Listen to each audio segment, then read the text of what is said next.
This will be a brief one, but I'm sure beneficial for someone out there.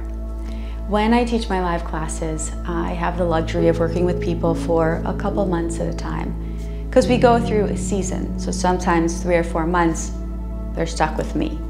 To make sure I'm giving them a practice that really is meaningful towards them and that we're addressing concerns or issues that they have, I'll survey the room and just kind of ask the things they want to work on or the things that I want to make sure I focus a little more attention on. And this isn't the first time this has happened, but all but 2 people had expressed some kind of concern in regards to balance, whether they're just terrible at it or they notice their balance is getting progressively worse.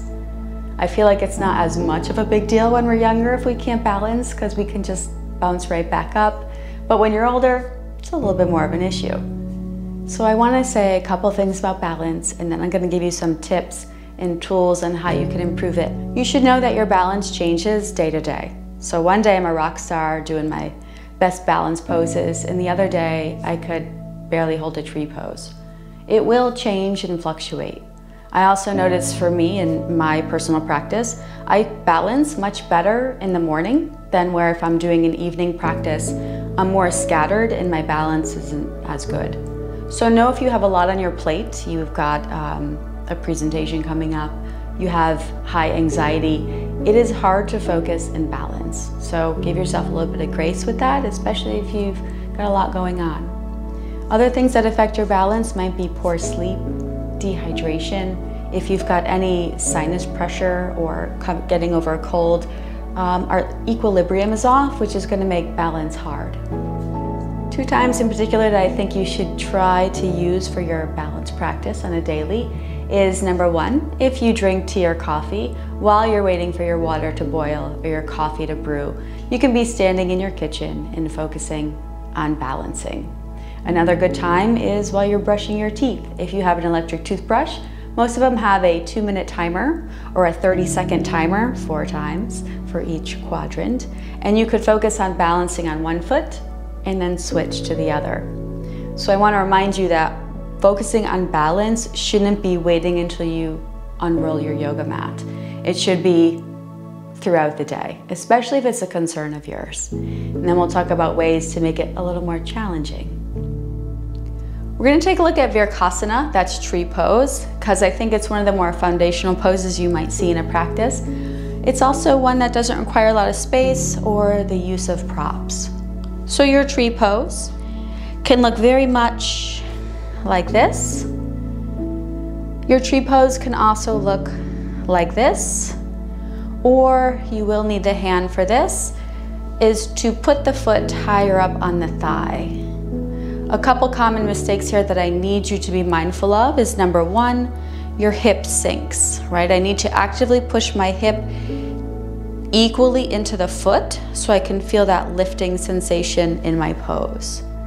The other huge one, which is always a concern, is our foot conveniently fits next to our knee.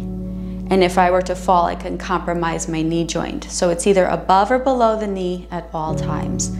Use your hand to put your foot up if you need to.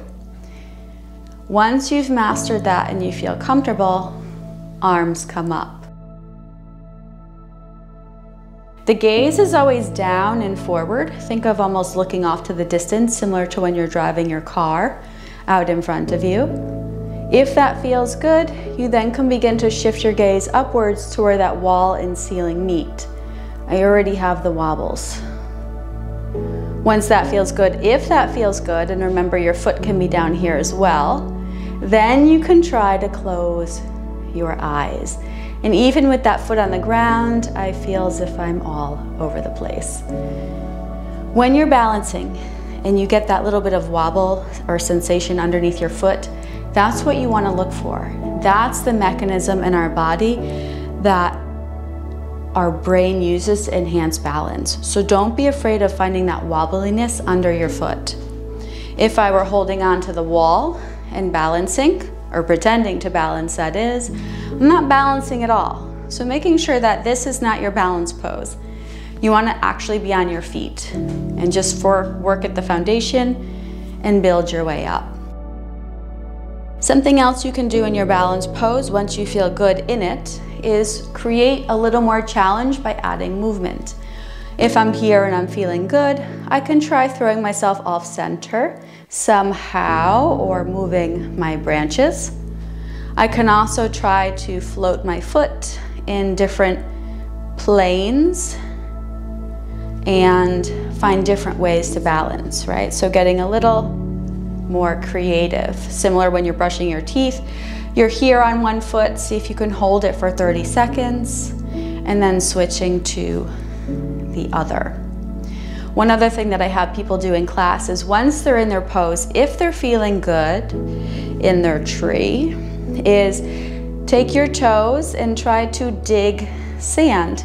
And that also is going to create that instability underneath you, right? So if you've got this going on, that's a good thing.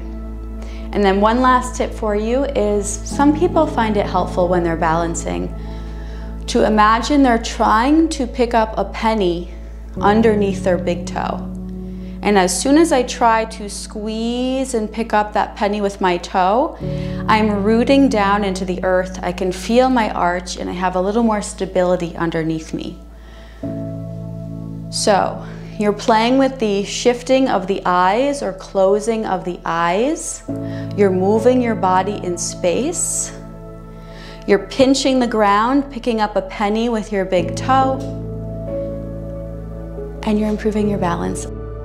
Hopefully you found this beneficial, and next time you are waiting for your coffee to brew, give me a tree pose. Hopefully I work with you and balance it with you again soon, and namaste.